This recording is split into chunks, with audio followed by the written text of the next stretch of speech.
ఓ ప్రభువా, మీ అనుగ్రహపూరిత సహాయంతో మమ్ము ఆదుకొను. మేము మీ సేవకు అంకితమగునట్లు కృప చూపుము. కరుణతో మాకు మీ తోడ్పాటును అన్ని వేళలా అందించుము అని ప్రార్థించుచున్నాము.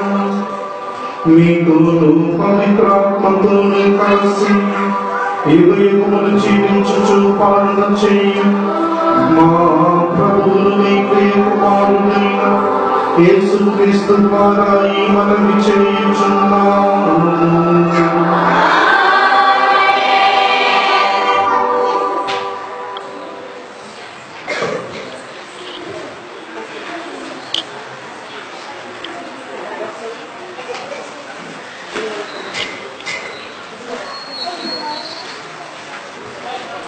మొదటి పట్టణము పునీత చిన్నప్ప గారు తెస్సలోనిక ప్రజలకు రాసిన మొదటి లేఖ 5వ అధ్యాయము 12వ వచనం నుంచి 24వ వచనం వరకు. పునీత చిన్నప్ప గారు తెస్సలోనిక ప్రజలకు రాసిన మొదటి లేఖ 5వ అధ్యాయము 12వ వచనం నుంచి 24వ వచనం వరకు. మీకు మార్గదర్శకులుగాను బోధకులుగాను ఉండుటకు దేవునిచే ఎన్నుకోబడి మీతో పనిచేయ వారికి తగినంత గౌరవము ఇవ్వవలసినదిగా సోదరులారా మేము బతిమాలుకొనుచున్నాము. వారు చేయి పని కొరకై వారిని అధికముగా గౌరవింపుడు. మీలో మీరు సమాధానముగా ఉండుడు. సోదరులారా సోమరిపోతులను హెచ్చరింపుడు. తిరిగి వారికి ప్రోత్సహింపుడు. బలహీనులకు తోడ్పడుడు. అందరి తోడను ఓర్పు వహింపుడు అని మేము అర్థించుచున్నాము. ఎవడును అపకారమునకు అపకారము చేయకుండా చూడుడు. అంతేకాక ఎల్లవేళలా ఒకరికొకరు ఉపకారము చేసుకుంటయు అందరికును తోడ్పడతయు మీ ధ్యేయముగా ఉంచుకొనుడు. సర్వదా సంతోషముగా ఉండుడు. సదా ప్రార్థింపుడు. సర్వవస్థలయందును కృతజ్ఞులై ఉండుడు. యేసుక్రీస్తునందలి మీ జీవితమున దేవుడు మేము కోరినది ఇదే. ఆత్మను అడ్డగింపకుడు. ప్రవచనమును తృణీకరింపకుడు. సమస్తమును పరీక్షింపుడు. మంచిని మాత్రమే గ్రహింపుడు. అన్ని విధములైన చెడునకు దూరముగా ఉండుడు. మనకు శాంతిలకు దేవుడు మేము పూర్తిగా పరిశుద్ధులుగా చేయునుగాక. మన ప్రభువు యేసుక్రీస్తు వచ్చినాటికి మీ ఆత్మను ప్రాణమును శరీరమును సమస్త వ్యక్తిత్వమును దోషరహితము అనొచ్చునుగాక. మిమ్ము పిలుచు వ్యక్తి దానిని నిర్వర్తించును. ఏదైనా ఆయన విశ్వాసనీయుడు. ఇదేది వారి వాక్కు.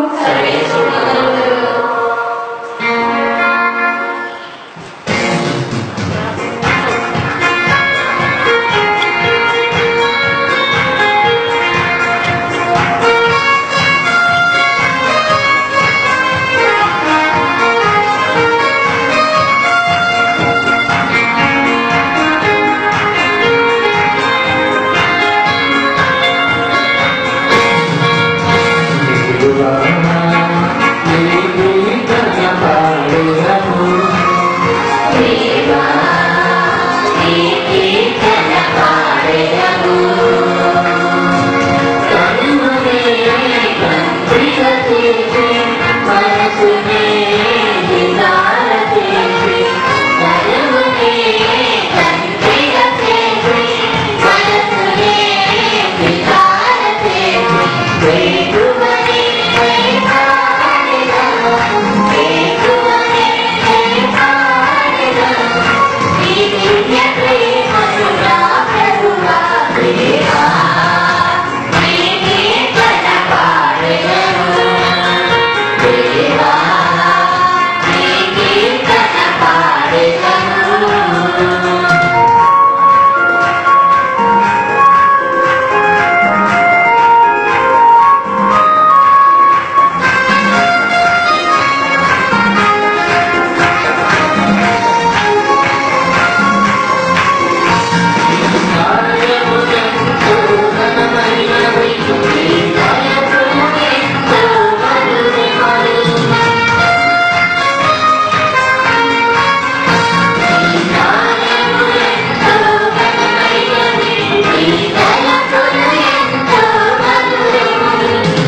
ప్రభువు మీతో ఉండునుగాక.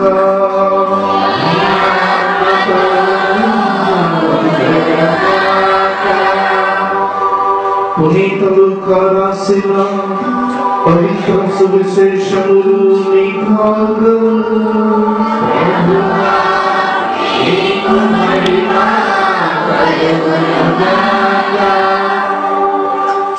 లూకా శుభవార్త 15వ అధ్యాయము 1వ వచనము నుండి 7వ వచనము వరకు. లూకా శుభవార్త 15వ అధ్యాయము 1వ వచనము నుండి 7వ వచనము వరకు. సుందరులు పాపులు అందరూ యేసు బోధలు వినుటకు ఆయన వద్దకు వచ్చుచుండిరి. అది చూచి పరిసయ్యులు ధర్మశాస్త్ర బోధకులు ఇతడు పాపులను చేరదీయచ్చు, వారితో కలిసి భుజించుచున్నాడు అని సణుగుకొనసాగిరి. అప్పుడు యేసు వారికి ఒక ఉపమానమును ఇట్లు చెప్పాను. ఒకడు తనకు ఉన్న 100 గొర్రెలలో ఒకటి తప్పిపోయినచ్చు, తక్కిన 99 ఆ అరణ్యములనే విడిచిపెట్టి దానిని వెదకుటకై పోవును కదా.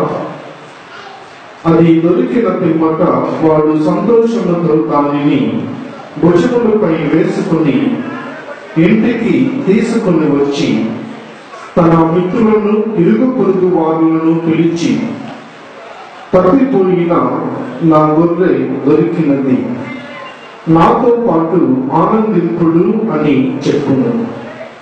అట్లే హృదయ పరివర్తనము అవసరము లేని 99 మంది నీతిమంతుల కంటే హృదయ పరివర్తనము పొందు ఒక్క పాపాత్ముని విషయమై పరలోకమున ఎక్కువ ఆనందము ఉండునని నేను మీతో చెప్పుచున్నాను. ఇది ప్రభువు సువిశేషము.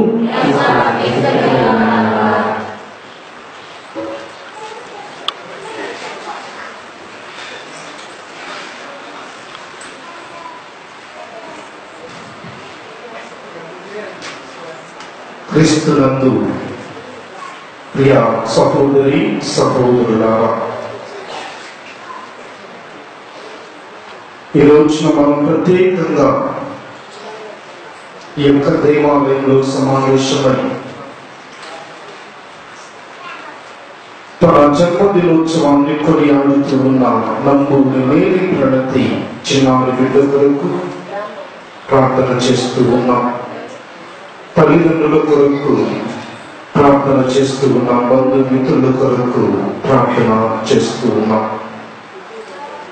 అందరం కూడా ఒక్క నిమిషం పాటు కళ్ళు మూసుకొని మరి పుట్టినరోజు జరుపుకుంటున్న ఆ చిన్నారి బిడ్డను దేవునికి సమర్పిస్తూ చిన్న ప్రార్థన చేసుకుందాం.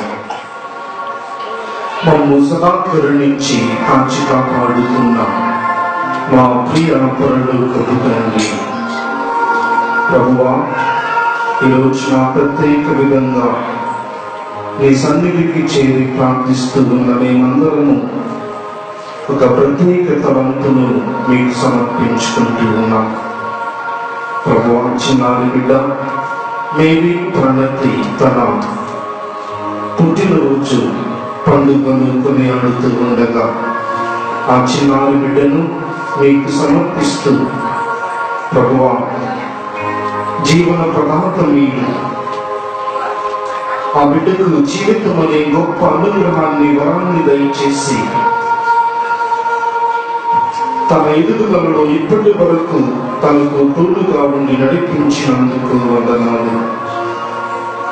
ప్రభువా, జన్మనిచ్చిన తల్లిదండ్రులను ప్రత్యేకంగా మీకు సమర్పిస్తూ ఉన్నాం. వారిని దీవించండి. ప్రభువా, బిడ్డ ఎదుగుదలలో తల్లిదండ్రుల పాత్ర ఎంతో గొప్పది. వాళ్ళ బాధ్యతను వాళ్ళు ఎప్పుడు గుర్తుకు తెచ్చుకుంటూ